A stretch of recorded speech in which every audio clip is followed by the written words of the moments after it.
So, welcome to the final concert in Susquehanna University's Beethoven Fest. In 2020, it was the 250th anniversary of Beethoven, and so this is the last performance that's wrapping up the series that we did. I'm Naomi Niskala. I'm a pianist and I teach at Susquehanna University. And on the program, today you'll see that I'm joined by Marcos Krieger, who is my colleague at Susquehanna University, and he's harpsichordist and organist, as well as Matheus Souza, who's a violinist, and he's a colleague from my piano trio, and he's going to be joining us in this program. And we are actually more looking at works that lead up to Beethoven for this. And what you'll hear first are two movements from two different Haydn sonatas for keyboard. So you will first hear Marcos Krieger playing the third movement, the finale movement marked Presto, for the Haydn Sonata in G major, Hoboken 1627. And he'll be playing on the harpsichord. And that will be followed by the first movement, marked Allegro, of the Haydn Sonata in F major, Hoboken 1623, which I'll be playing on modern piano. And then there will be a discussion between the three of us talking about the differences in our instruments, in the two keyboard instruments, as well as Matheus is going to be playing both a baroque violin and a modern day violin. So we'll be talking about that, as well as the evolution of these works for keyboard and violin. After that, Marcos and Matheus will be playing Neefe, Sonata for harpsichord and violin in B-flat major. This was written in 1776. And that will then be followed by a performance of the Mozart E minor Sonata for keyboard and violin, written a couple years later in 1778. And this is Koschel 304. And you'll first hear a performance of the sonata. The first movement is marked Allegro, and the second movement is Tempo di Minuetto. And the first performance will be Matheus and Marcos on period instruments, on harpsichord and baroque violin, and then Matheus and I will be playing using modern violin, modern piano. And then last, we will end the program with the first movement, marked Allegro con brio, of Beethoven's C minor Sonata for violin and piano, Opus 30, number 2, which was composed in 1801 and 1802. So hope you enjoy. Thank you.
we're here now to discuss some of the music that you have heard and you will hear on this program. And I'm Naomi Niskala. I'm a pianist and I teach at Susquehanna University. And I'm joined here by my colleague at Susquehanna, Marcos Krieger, who teaches organ and harpsichord, as well as another colleague of mine for my piano trio, Matheus Souza, who is a violinist. And you'll see all of us on this program. And I thought maybe we could do kind of a background of some of the instruments that you will see and hear. And maybe, Marcos, you could give us a little bit of a history on the harpsichord. I can talk about the modern piano, and Matheus, if you want to talk about the two types of violin that you'll be playing, which look familiar or look similar, right? Unlike the two keyboard instruments, which look very different. Well, it's interesting to notice that the Haydn piece that I will play, the Mozart Sonata and the Neefe Sonata were all written and published in the 1770s. So we are talking about a moment when the harpsichord is still the main keyboard instrument, but we are having several other kinds of instruments starting to appear and becoming popular. At that time in England already, the pianoforte was already a very popular instrument. In Germany, it's starting to become more popular. France is behind. France will be the last country that will adopt the piano mechanism, perhaps because they had perfected the harpsichord mechanism to an extent that the instrument was very capable and satisfactory for the music that was written at the time. Obviously, the harpsichord has limitations in terms of dynamics, in the sense that you can only get what we call terrace dynamics by adding the number of strings that you are plucking. So you see in the Haydn recording that I believe will be the first one in the program, you see that when I need to create a softer sound, I will go to the upper manual, which means I'm using just one set of strings. And then to create a contrast for louder dynamics, I go down to the lower manual and play there because that one is coupled to the upper manual, which means I am plucking two strings at the same time. Therefore, I'm doubling the amount of sound that I'm creating. The issue for us who are so used to the beautiful variations of dynamics that we can do in the modern piano is that that's not possible on the harpsichord. There will be some attempts, especially in France, with some combinations where people start building instruments that have the plucking mechanism of the harpsichord and the tangent mechanism of the clavichord. And for a while, they will try that hybrid instrument to create what they would call the swelling of the sound, this idea that you could go from soft to loud and then retrieve back to a soft sound. But the instruments that you hear in this recording, both the instruments from Susquehanna University and then my own harpsichord at home, are just playing harpsichords with two manuals. Therefore, the dynamic variation is achieved only by adding a set of strings, or as we call a choir of strings, or playing just one set of strings. And so the modern piano, we don't go straight from the harpsichord to the modern piano. One of the midway instruments is the forte piano. But the biggest difference, so as Marcos was talking about, the strings are plucked in a harpsichord, and in a modern day piano, we have what we call hammers, which is kind of like a seesaw mechanism. You press down the key, and a hammer, which is a piece of wood covered with felt, strikes the strings. And so when you change the speed of your attack of a key on a piano, that then changes the speed the hammer hits the string, and therefore you can get a large variety of dynamics as well as color and tone.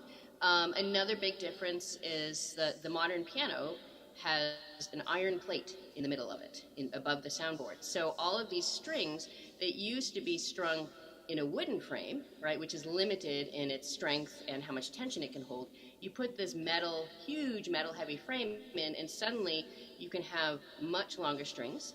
So a concert grand piano that you would see in a recital hall such as we have at Susquehanna, those are 9-foot pianos. Okay, then you can have smaller grands, anywhere from baby grands of 5 feet, but they can go anywhere from 5 feet to 9 feet. So you can imagine the strings on a 9-foot piano are really, really long, and they're also really thick. So in the top end, we have 3 kind of very narrow metal strings, and as you go towards the middle and the bottom of the piano, the strings get fatter because they're wound, and they get thicker, and therefore it's a lot more resonant, there's a lot more power.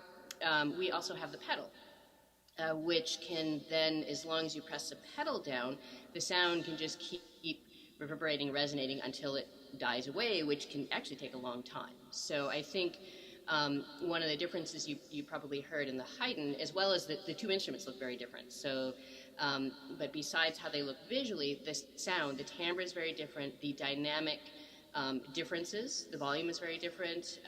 We do different things in terms of timing or not using timing. And I don't remember, but I think I probably use a little bit of pedal in the Haydn as well, just to create some more resonance. Not to create a legato, but to create a different sound. So hopefully you heard those differences in the Haydn, and then you'll see these 2 instruments, again, the harpsichord and the modern piano, when we join with Matheus and play various violin pieces.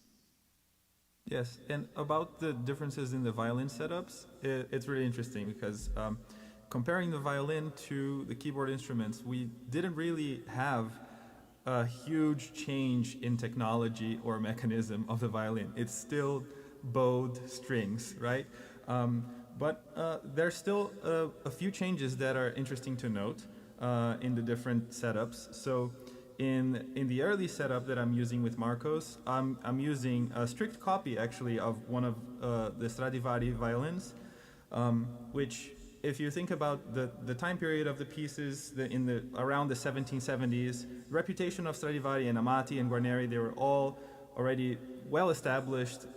All of the famous works of Vivaldi and the works that he did with his orchestra, they were elevating already the violin playing level in all of Europe.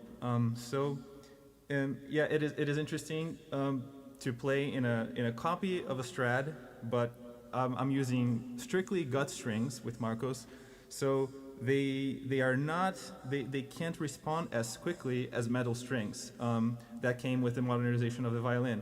So the metal strings, they were designed for a rapid response and strong projection, which means you can use a very, very fast bow, and the note will speak easily. And in an earlier setup, you have to use slower bow, and you can ask this to any period performance player. It's all about slow bow. You have to really dig into the string to get the sound to speak. And in a way, because the tension is lower, you can manipulate a little more the strings, and therefore you can also create different forms of expression that not only necessarily depend on vibrato or bow speed. You can also really vary the tone of your instrument with how much you're digging into the string to get the sound that you want. In practical terms, I also use very different fingerings in the 2 different Mozart performances.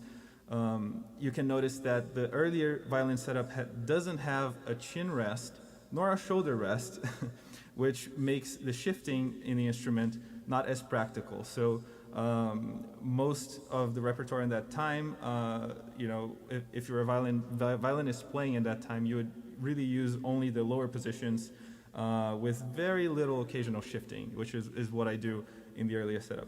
And with the modern piano, then with the shoulder rest and chin rest, the left hand becomes more free to go up and down the instrument. You can try to keep the integrity of voicings of phrases by just using one string as opposed to crossing strings between in the same phrase. And there are all these little details that you can notice in the performances. I just would like to add one thing about Mozart's violin.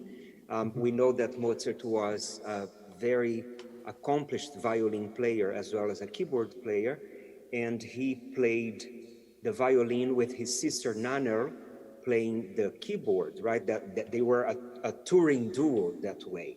And now we know exactly which violin was this, because Mozart's violin that he used until he was about 25 when he left um, his father's house, to say so, and he left that violin with his sister. From the sister, she sold to a student, and then eventually the Mozarteum in Salzburg recovered the violin.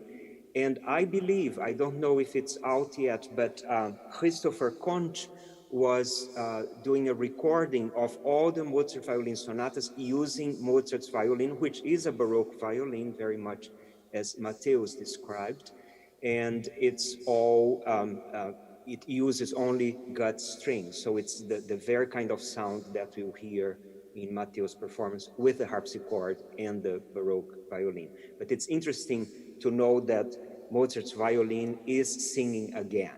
It has been brought back to life, and hopefully soon we can hear recordings of that violin.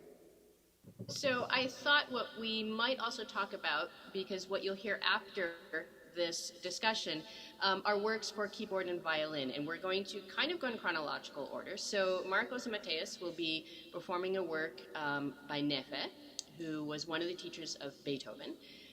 And then from there we go to Marcos and Matheus again playing, but a movement of the Mozart, first movement of the Mozart E minor violin sonata.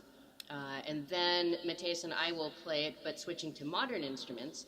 And then we'll end with Matheus and I playing a movement of the Beethoven C minor violin sonata. So I don't know, Marcos, if you want to talk a bit about the progression of this duo and how it becomes the more, well, I don't want to say modern day, but the classical period sonata.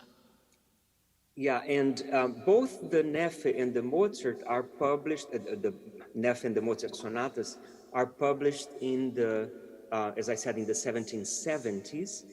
But it's interesting because the Neefe collection is very much at the transition of what had been first the sonatas for keyboard accompanied by another instrument, and that's how they are published, accompanied by the violin or by the flute or by the cello. So the idea was, it was mainly a keyboard work, and if you had someone with an instrument around the house that wanted to add some descants, there was a part for that too. But if we are strictly speaking about the musical structure, most of those early compositions for the duo setting can work as just a keyboard piece. The keyboard part has all the musical elements. If your flutist or violinist friend is bored, you can just tell them to to join you in the sonata. Sorry to interrupt. Exactly. With the Neefe, we start to see a more structural participation of the solo instrument. So we are changing now that the keyboard is the accompanying instrument, and the solo instrument sometimes is the one that brings the theme, that brings the first idea, not just providing the scans. And in that sonata, you see that in some movements, yes, the violin is in charge of some of the material. In other movements, the violin again is back into that accompanying role. With the Mozart Sonata, we already have a very integrated participation of both instruments. We also must point out that this sonata is the only sonata, I believe is the only sonata for violin and piano by Mozart in a minor key. Mozart wrote about 35 or 36 sonatas for violin and keyboard. He wrote 18 sonatas for the keyboard, which I believe only 2 are in a minor key. So we see this predilection for the major key. However, this sonata is in a minor key. It's also around the time when he was in Paris, a trip that he took with his mother helping. It was one of the only times that his mother was the trip companion, the tour companion for Mozart, and unfortunately, she dies in Paris around the time of this sonata. We don't know if the sonata was composed before or after her death, but some people make a connection between this minor key and her death. I am not sure we have enough information to assert that fact. But it's interesting to notice that this is a sonata in a minor key, which then offered different harmonic possibilities. And you hear that the collection of harmonies that Mozart used here is going to be richer than what Neefe uses, because his sonata is in a major key. So, so we have that distinction. And then, of course, we move on to Beethoven, where the integration between the two instruments is complete, and you cannot even imagine hearing one without the other and making full sense of the musical composition. So perhaps Naomi can speak about that and the key. Sure, but the Mozart E minor violin sonata was written right about during the same year as the other minor sonata for keyboard, the Mozart A minor, Kerschel 310. Yeah, and so minor keys are not very common, right, for Mozart when you look at for instance, the piano concertos and the violin sonatas and the piano sonatas. The Beethoven sonata was written little over 20 years later, 1801, 1802. It's one of 3 sonatas in Opus 30.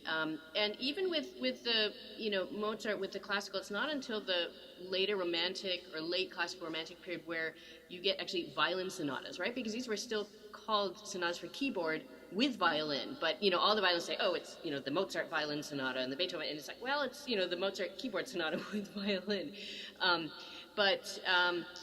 Yeah, so by the time we get to the Beethoven, there's much more of a sense of, I think, well, even with the Mozart, but more so with the Beethoven, an equal partnership between the violin and the piano. The piano, of course, is I think, busier and does a lot of the harmonic underlying, and especially in the C minor, this is a very dramatic piece, and so it I think provides a lot of the energy. There's obviously, you might notice a bigger range in the keyboard as well. So when we go from Mozart's keyboard to Beethoven's keyboard, there are more notes. So we go lower as well as a little bit higher. So you might notice some lower pitches in the piano. Matheus, I don't know if you want to talk about maybe differences from your end of playing on the violin, a Mozart sonata versus a Beethoven sonata in terms of the texture and coming from the keyboard, and whether that influences, the way that you play or the balance or... Yeah, well, I feel like it was an interesting point to talk about those works being really keyboard sonatas, with the occasional violin. I feel like there are so many moments, especially in the C minor Beethoven sonata, that the writing is completely keyboard oriented. So sometimes you get gestures that they don't sound as difficult, but then you look at the violinist, and the violinist is having to cross 3 strings in 16th notes and going all over the place and suffering to make these arpeggios, which for the keyboard is very natural. You can make it all in one motion, and then the violinist is just trying to make sense of it. I feel like that stayed true actually till the late Beethoven works, where he wasn't really concerned about the idiomaticity of writing, especially for string instruments, I guess, considering that he was a known keyboard player. Wait, maybe I deviated from the question. We're just talking about different textures and I guess ranges, right? You can also notice that the range for the violin is much wider for the Beethoven sonata. It requires, even if you don't try to shift as much, the notes just go way higher, which require you to use higher positions, even on the E string. While Mozart and Neefe, they are mostly just first position with the occasional third position. Matheus, what about, you'll hear after this the 2 Mozart, so it's the same identical sonata but played on different instruments, and I think Matheus had sent us the recordings earlier, and just listening through, I think one of the biggest differences is the tempo, right? So, and I'm wondering, Marcos and Matheus, what were your decisions to get to the tempo that you did? I know for me, kind of thinking of the tempo marking of that first movement, as well as I think maybe the difference, in addition to it, one being faster, one being slower, is when Matheus and I play it with modern instruments, really thinking of it in 2.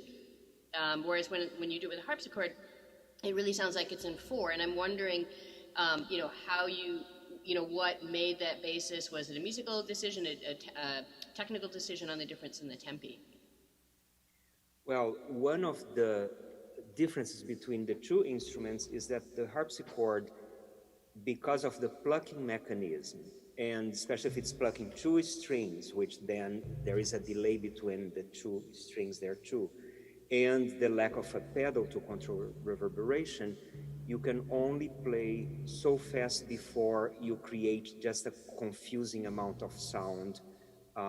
Therefore, if you want to keep it clear and very with proper diction, if we want to use a voice concept here, you have to be careful with how fast you are going to play before everything runs together and becomes less intelligible. I also wonder with the violin, and as Matheus said, the question of the slow bowing, how much of that would also affect some of the choices of tempo there. Yeah, for sure. The gut strings, they definitely take longer to speak. And sometimes if you record something and you slow it down, you can really hear that each note that is articulated has almost no, if you want to use a parallel with voice again, the beginning of the sound is never a vowel. It's always a pretty harsh consonant. So you get a very, in a way, it's a rustic sound from the gut strings. So and very well articulated. And yeah, so it takes a little longer to speak. I'm wondering too, Matheus, if you might be able to talk about the differences, the technical approaches, and how you play, because I think in looking at the videos with Marcos and me, we have 2 different instruments. Just what you can see with our hands, the style is very different. And for the piano, a lot of what we do is key speed, right? Key speed and the weight, and the instrument reacts to that. So how a pianist uses their hands and the flexibility of the wrist, and it's not tight or set. And I think it's very different. You can see that visually between the 2 of us. But for you, it's not. I think for the viewer, it's not as easy to notice the difference. Your instrument looks the same. The bow even. You're holding it the same. So is there anything that you do different, either in your bow hold or in your left hand, as you go between Baroque and modern violins? Well, those are interesting points. I feel like you, as a pianist, you definitely notice more differences between the keyboard players, and and me as a string player, if I see when I look at both videos, I see tremendous amounts of differences, in playing and technique. But they mostly boil down to what we talk about, which is slow bow.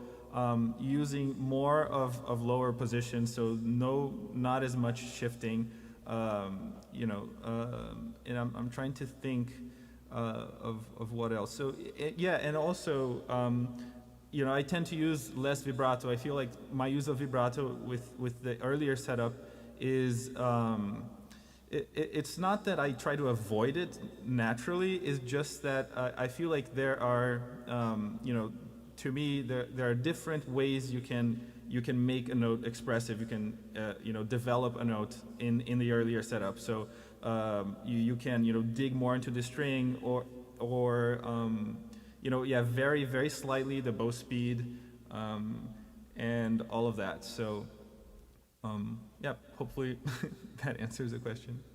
Great. Well. Thank you, everyone, for joining in, and thank you to those listening. And so after this part of the discussion is over, you'll hear 4 different performances of various works for keyboard and violin. So thank you. Thank you. Thank you.